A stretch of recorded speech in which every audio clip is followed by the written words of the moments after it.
اور میرے بندوں سے کہہ دو کہ لوگوں سے ایسی باتیں کہا کریں جو بہت پسندیدہ ہوں، کیونکہ شیطان بری باتوں سے ان میں فساد ڈلوا دیتا ہے۔ کچھ شک نہیں کہ شیطان انسان کا کھلا دشمن ہے۔ ابراہیم علیہ السلام فلسطین میں خواب کیا دیکھتے ہیں کہ وہ بیٹے کو ذبح کر رہے ہیں۔ خدا کا حکم ملتا ہے کہ بیٹے کو ذبح کر دو، سب عزیز چیز ذبح کر دو۔ پہلے اونٹ ذبح کرتے ہیں، لیکن خواب مسلسل آتا ہے تو سمجھتے ہیں کہ میں بیٹے کو ذبح کر رہا ہوں۔ تو وہاں سے رسی لی اور چھری لی اور فلسطین سے مکہ المکرمہ آئے اور اپنی اہلیہ سے کہا کہ میرے بیٹے کو تیار کر دو، میں نے دوست کی دعوت پہ لے کے جانا ہے۔ اتنے عرصے کے بعد آئے تھے، بیٹا چلنے کے قابل ہو گیا تھا، ماں نے مانگ سجائی، تیل لگایا، خوبصورت لباس پہنایا اور حضرت ابراہیم بیٹے کو لے کر کے نکلے۔ شیطان نے سمجھا کہ اس سے نازک وقت نہیں ہوگا ان کو بہکانے کا، تو حضرت ہاجرہ کے پاس آیا، کہا پتہ ہے فرزند کو کہاں لے کر گئے ہیں؟ کہا دوست کی دعوت پہ لے گئے۔ کہا نہیں، ذبح کرنے جا رہے ہیں۔ کہا سوچ کے بات کر، کوئی باپ اپنے بیٹے کو ذبح بھی کرے گا؟ اور وہ بیٹا جو مانگ تو کہا کہ اللہ کا حکم سمجھتے ہیں۔ تو کہا اگر اللہ کا حکم ہے ظالم ہٹ جا، تو شیطان تو نہیں۔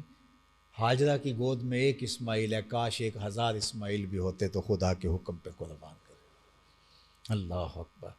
پھر جناب اسماعیل کے پاس گیا کہ پتہ ہے کہاں لے کے جا رہے ہیں؟ کہا دوست کی دعوت پہ۔ کہا نہیں، تمہیں ذبح کرنے لے جا رہے ہیں۔ کہا کوئی سوچ کے بات کر، کوئی باپ بھی بیٹے کو ذبح کرے گا؟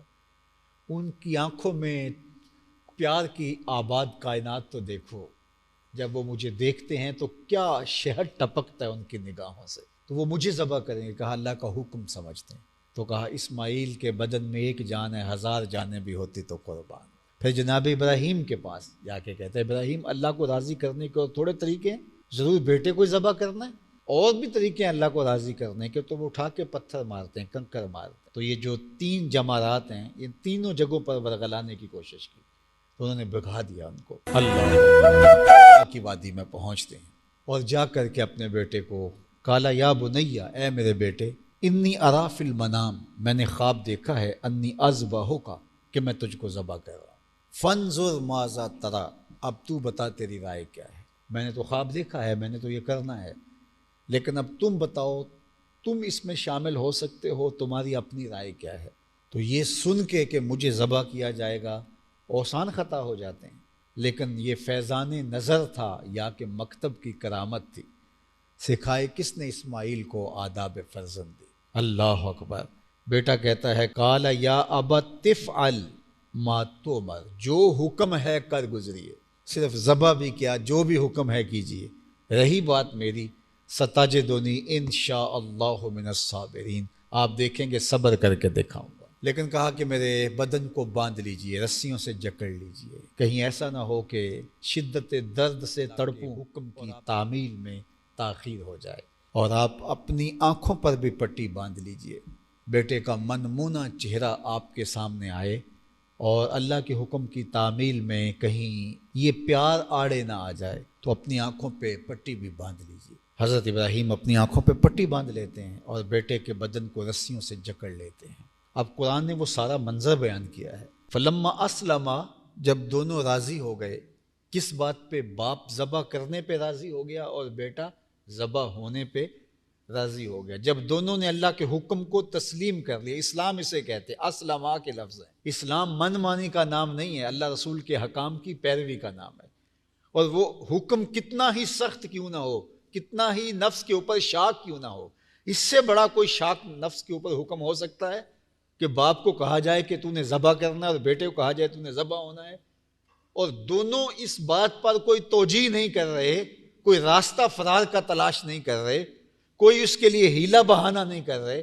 باپ ذبح کرنے کے لیے آمادہ ہو جاتا ہے، بیٹا ذبح ہونے کے لیے آمادہ ہو جاتا ہے۔ یہ ہے اسلام۔ فلما اسلما، جب دونوں راضی ہو گئے، وَتَلَّهُ لِلْجَبِينِ، اور باپ نے بیٹے کو پیشانی کے بل لٹا لیا۔ چشم فلک نے ایسا منظر نامہ کبھی دیکھا نہیں ہوگا کہ خدا کے حکم کی تعمیل یوں بھی ہوتی ہے، اور آج رب نے فرشتوں سے کہا ہوگا کہ تم کہتے جا رہے تسبیح اور تقدیس کے ترانے تو ہم پڑھتے ہیں، یہ تو دھینگا مشتی کرے گا، ذرا نظریں اٹھا کے میرے بندے کی بانکی ادا کو تو میرے حکم پہ بیٹے کی گردن پہ، وہ بھی جو مانگ مانگ کے لیا، عصائے پیری ہے، بڑھاپے کا سہارا ہے، اس کو ذبح کرنے میرے نام پہ جا رہا ہے۔ اللہ اکبر، گردن پہ چھری رکھ دی، وَتَلَّهُ لِلْجَبِينِ، اور پیشانی کے بل بیٹے کو جو ہے وہ لٹا دیا۔ ذبح کرنے لگے تو جناب اسماعیل بولے ابا جان میری رسیاں کھول دیجئے۔ بیٹا تم نے خود ہی تو کہا تھا رسیاں باندھ دو تاکہ میں تڑپوں نہ۔ کہا کل کا مورخ یہ نہ لکھے کہ باپ ذبح کرنا چاہتا تھا، بیٹا ہونا نہیں چاہتا تھا، باپ نے باندھ کے کیا، کھول دو رسیاں نہیں تڑپوں گا۔ اللہ اکبر۔ اب چھری گلے میں رکھی ہے اور حضرت ابراہیم علیہ السلام پوری قوت کے ساتھ چھری کو جنبش دیتے ہیں۔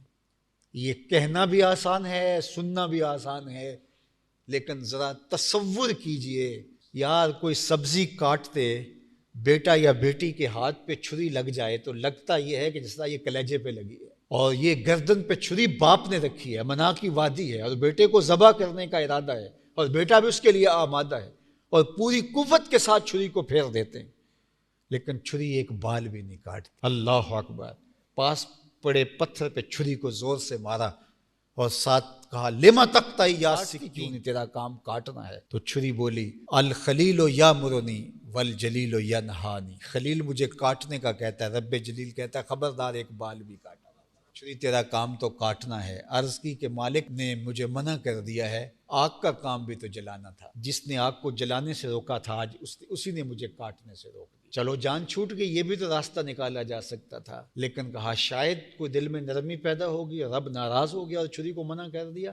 دوبارہ اس کو تیز کیا اور چھری کی نوک گلے پہ رکھ کے پورا زور اس کے اوپر لگا دیا، گلا کٹ گیا، خون بہنے لگا۔ حضرت ابراہیم علیہ السلام عجیب کیفیت ہے، اور پھر جلدی سے پٹی کھولی، لیکن دیکھا کہ جو ذبح ہوا ہے وہ بیٹا نہیں ہے، وہ دمبا ہے۔ اتنی دیر میں وہاں نیچے دمبا رکھ دیا گیا، اور وہ اپنے گمان میں بیٹے کو ذبح کرتے ہیں، لیکن ذبح دمبا ہوا، اور حضرت اسماعیل علیہ السلام پاس کھڑے مسکرا رہے ہیں، اور پاس ہی جبریل امین کھڑے۔ جبریل امین تو اس بات کی دلیل ہے کہ یہ دمبا وہی لے کر آئے ہیں، اور یہ اللہ کی طرف سے آئے ہیں، جبریل اپنی مرضی سے تھوڑا آتے ہیں، تو یہ سب کچھ یقین پیدا کر رہا ہے۔ اور حضرت ابراہیم کی پھر کیا کیفیت ہوگی کہ جو اللہ کا حکم تھا وہ بھی پورا ہو گیا، اور دوسری جانب بیٹا بھی صحیح سلامت آنکھوں کا نور سامنے کھڑا ہے، اور اللہ نے قبول کر لیا کہ دمبا بھیج دیا۔ اب یہ کافی تھا قرینہ حالیہ اس بات کے لیے، لیکن ذرا دیکھیے اللہ تعالیٰ نے اس وقت پھر وحی بھیجی، قد صدقت رویا انا کذالک نجزی المحسنین۔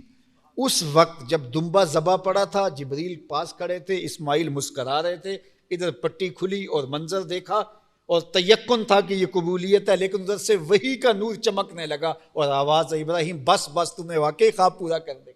انا کذالک نجزی المحسنین، ہم نیکوکاروں کو یوں صلہ دیا کر، تیرا بیٹا سے تجھ سے نہیں لے لینا تھا، اس کی تو نسل سے محمد عربی نے آنا ہے، اس لیے ہم جو ہے وہ اس بیٹے کو تمہارے لیے باقی رکھیں گے۔ ان ھذا لہو البلاء المبین، خدا کہہ رہا ہے ابراہیم یہ بہت بڑی آزمائش تھی، یہ چھوٹی آزمائش نہیں تھی۔ ان ھذا، بے شک یہ، لہو البلاء المبین، بہت بڑی آزمائش اور کھلی آزمائش تھی۔ وفدیناہ بذبح عظیم، اور ہم اس کو فدیہ دے دیا عظیم ذبح سے۔ وترکنا علیہ فی الآخرین، اور قیامت تک آنے والے پچھلے لوگوں کے لیے ہم نے اس سنت کو باقی رکھا۔